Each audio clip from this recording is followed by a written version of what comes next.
comissão de juristas foi criada para propor reforma dos processos administrativos e tributários e foi dividida em 2 subcomissões sobre os temas. O objetivo da 4ª reunião foi a apresentação das propostas que estão sendo elaboradas pelo grupo.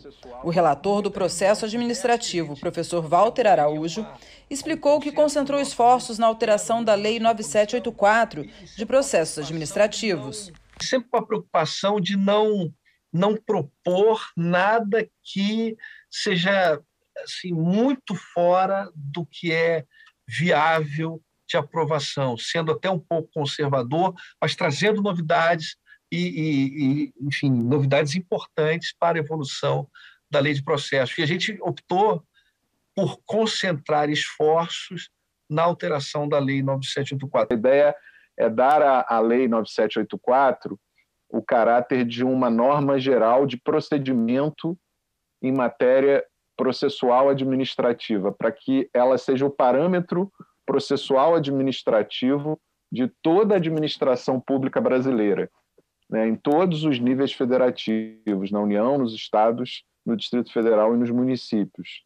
E isso se faria com fundamento no disposto no artigo 24, inciso 11 da Constituição, que confere uma competência concorrente à União e aos demais entes subnacionais para legislar em matéria de procedimentos, sobre procedimentos em matéria processual, e aqui seria matéria processual administrativa, a União competindo fixar normas gerais. O relator do processo tributário, o juiz Marcos Lívio, destacou a necessidade de uniformizar a legislação de custas judiciais no país. O magistrado explicou como o trabalho do grupo está sendo feito. Basicamente, nós dividimos, tal como a metodologia usada na Comissão de Direito Administrativo, os temas entre responsáveis temáticos, que são os membros da comissão. Esses responsáveis temáticos, sempre um representante da Fazenda e um representante dos contribuintes, para que nós tivéssemos uma paridade em termos de proposição do texto convergente, com aqueles destaques que foram discutidos exaustivamente pelo grupo. Até agora já realizamos, salvo engano, 6 reuniões de 3 horas, estamos aí beirando 20 horas de reunião, em face da complexidade dos temas.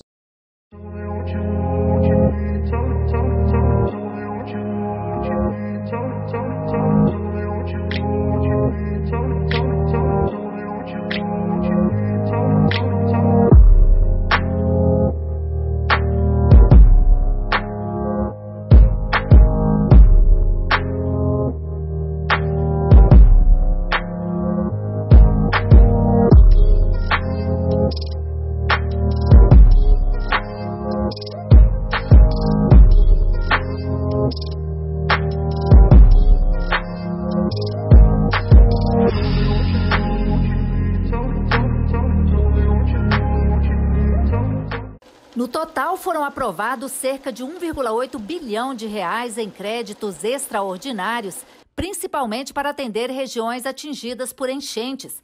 Cerca de 700 milhões destinados ao Ministério da Cidadania deverão ser usados em ações nos estados mais atingidos pelas chuvas do final do ano passado e início deste ano, como Minas Gerais e Bahia, onde milhares de pessoas ficaram desabrigadas. A medida provisória 1092 de 2021 é dotada de justificativa de relevância e urgência condizente com a programação orçamentária que contempla e haja vista a necessidade imediata de ações governamentais diante dos danos causados à população em razão das intensas chuvas ocorridas, bem como imediata necessidade de ações socioassistenciais às vítimas desses danos.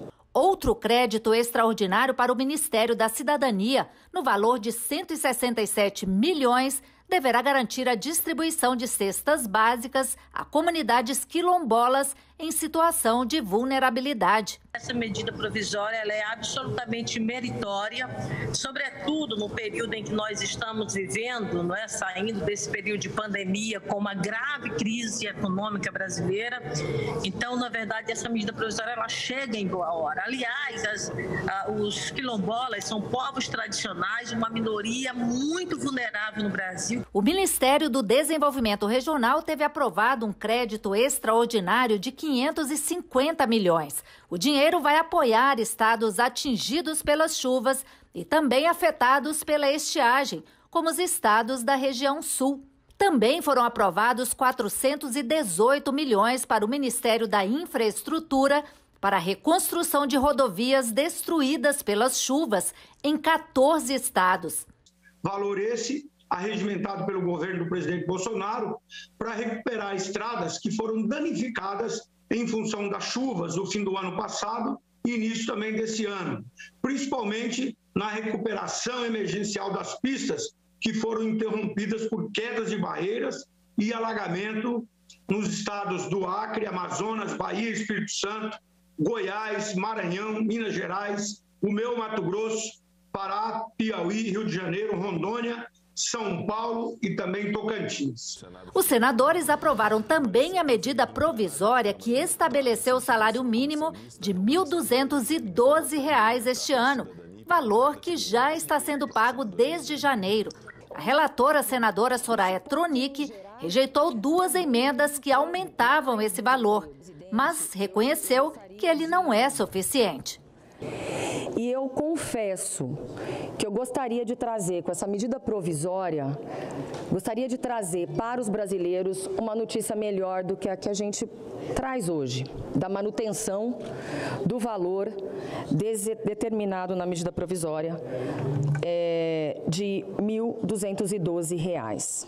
É inaceitável que a gente discuta, sim, é a falta do aumento real.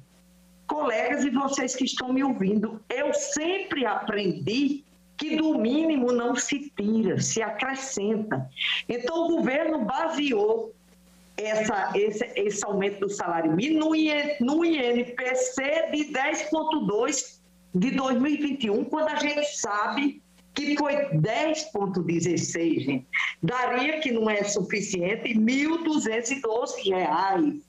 São 57 milhões de trabalhadores nesse país que recebem o salário mínimo e 23 milhões da Previdência.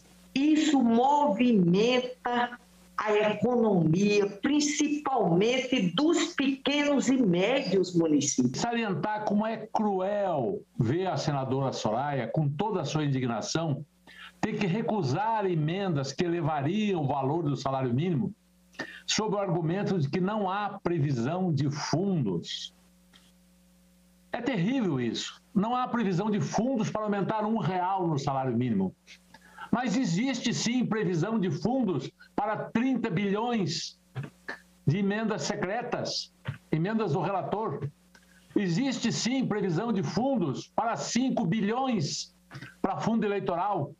E com certeza, senhor presidente, vai existir previsão de fundos quando chegar a esse plenário, a PEC 63, que cria o quinquênio para o judiciário, o setor do funcionalismo público mais bem remunerado, e que vai criar uma despesa de 7,5 bilhões anuais. Poderá chegar até isso. É incrível como o Brasil é realmente o país do absurdo. Nós temos fundo, nós temos previsão orçamentária para aquilo que interessa a alguns, mas nós não temos previsão orçamentária para aqueles que realmente carregam o Brasil nas costas. Nós temos que referendar, porque quem define esses números é o Poder Executivo. Se mudarmos algo aqui nos cálculos, teremos problemas e, de repente, vetos. Então, é uma questão de já estar em vigor este salário, e o que nós temos que nos debruçar é sobre uma solução da doravante.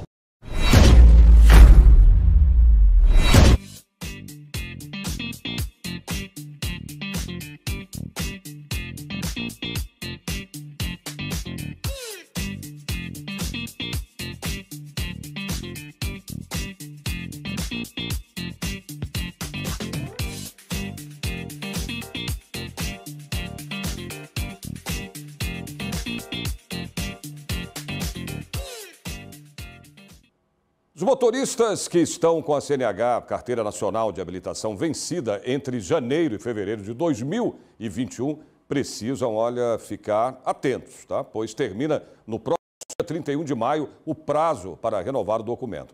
Quem ainda não regularizou a habilitação pode aproveitar a oportunidade no último mutirão do mês, que será promovido pelo Poupa Tempo no próximo sábado, dia 28, em todas as unidades. Olha, importante ressaltar que o serviço preferencial será disponibilizado no horário habitual de cada unidade mediante o agendamento prévio, que deve ser feito através dos canais eletrônicos de forma gratuita. A prioridade é atender aqueles que estejam com a habilitação para vencer ainda neste mês e precisam realizar as alterações do documento, como a transferência interestadual, por exemplo. De acordo com estimativas do Detran de São Paulo, cerca de 170 mil motoristas estão com as habilitações vencidas. A renovação simplificada deve ser feita preferencialmente de forma remota, tanto pelo Poupa Tempo quanto pelos canais do Detran aqui de São Paulo. E vale lembrar, que motoristas que tenham CNH nas categorias C, D ou E precisam realizar o exame toxicológico num laboratório credenciado pela Secretaria Nacional de Trânsito, o Senatran, com antecedência, pois o laudo poderá ser solicitado durante o exame médico. Bom, para agendar e renovar a CNH, basta você acessar o portal poupatempo.sp.gov.br.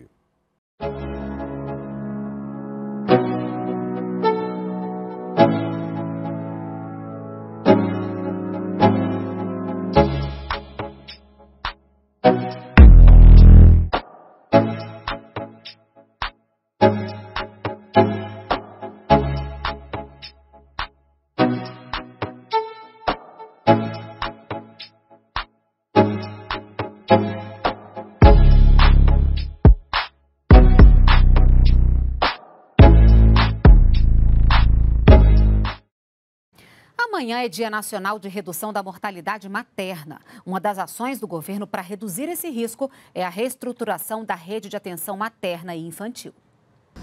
A Lípia está no 9º mês de gravidez do primeiro filho, aos 42 anos. Ela conta que até agora, apesar da idade e da pandemia, a gravidez corre tranquila. Para que Maria Alice nasça bem, a mamãe não descuidou.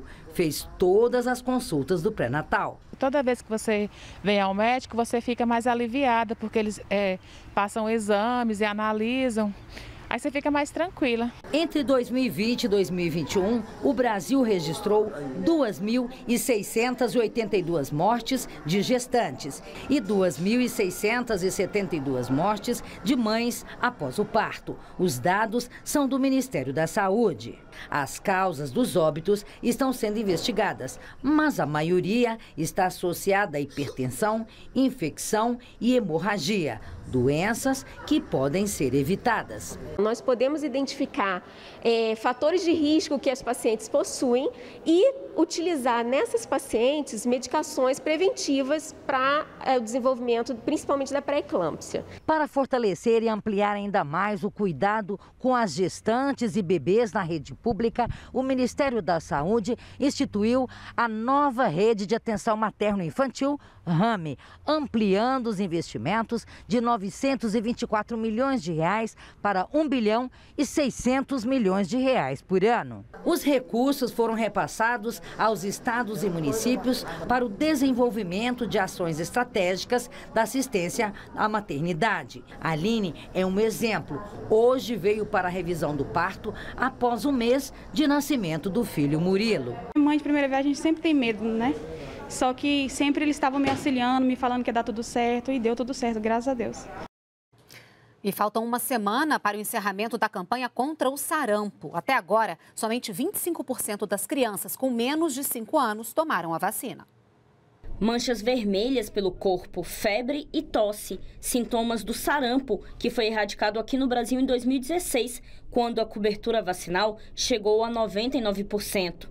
Mas uma campanha global anti-vacina e a pandemia facilitaram o retorno de doenças. O sarampo é uma delas. Para reverter esse quadro, o governo federal começou a imunizar em todo o país, no começo de maio, o grupo mais vulnerável, de crianças a partir de 6 meses de idade até menos de 5 anos. A vacinação contra o sarampo é uma estratégia extremamente importante para se prevenir uma doença que é imunoprevenível, né? Que ela pode ser prevenida com vacina. Todas as crianças, mesmo as que já se vacinaram, podem receber uma nova dose. Até agora, apenas 25% do público-alvo foi imunizado e o Ministério da Saúde alerta para que os pais não deixem de proteger os filhos contra o sarampo. A vacina é a única forma de interromper a circulação do vírus e reduzir assim o número de mortes causadas pela doença. O Ministério da Saúde tem empreendido ações de comunicações nas mídias sociais, nas redes sociais, para que essa população possa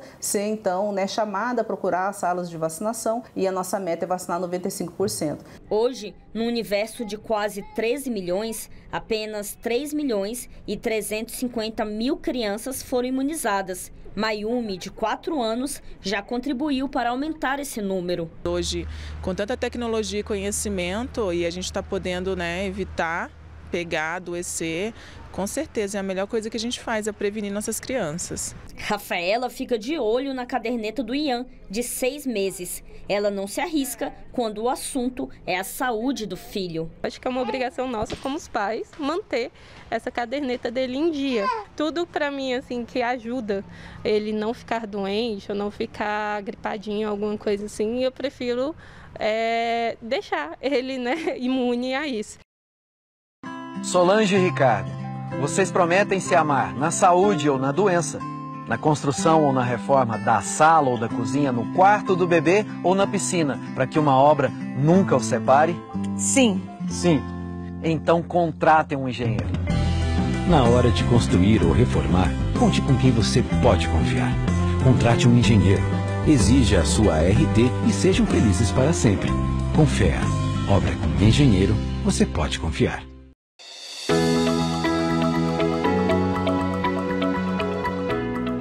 Esse período do ano é muito importante todas as pessoas se manterem bem agasalhadas.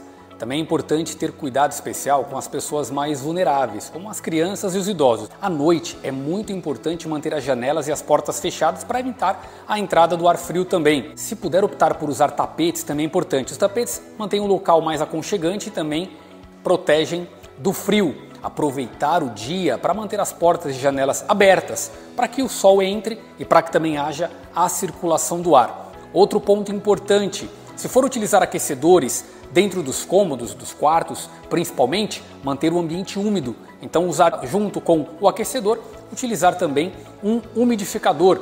Nessa época do ano, as doenças respiratórias são muito oportunistas, então é fundamental que nós evitemos aglomerações e mantenhamos as mãos sempre bem higienizadas.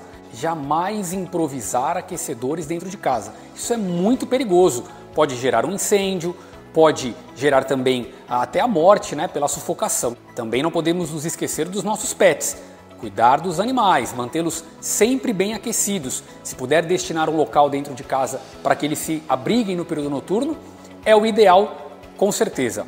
Também temos que ter especial atenção com as pessoas em situação de rua. Nós precisamos fomentar a fraternidade e a solidariedade e fazermos doações. O Estado de São Paulo está com a campanha Inverno Solidário 2022. Por isso procure um posto de coleta e doe um cobertor novo. E ande consigo também com uma roupa de frio. Caso você se depare com uma pessoa em situação de rua, doe para ele ali e mantenha-o mais aquecido.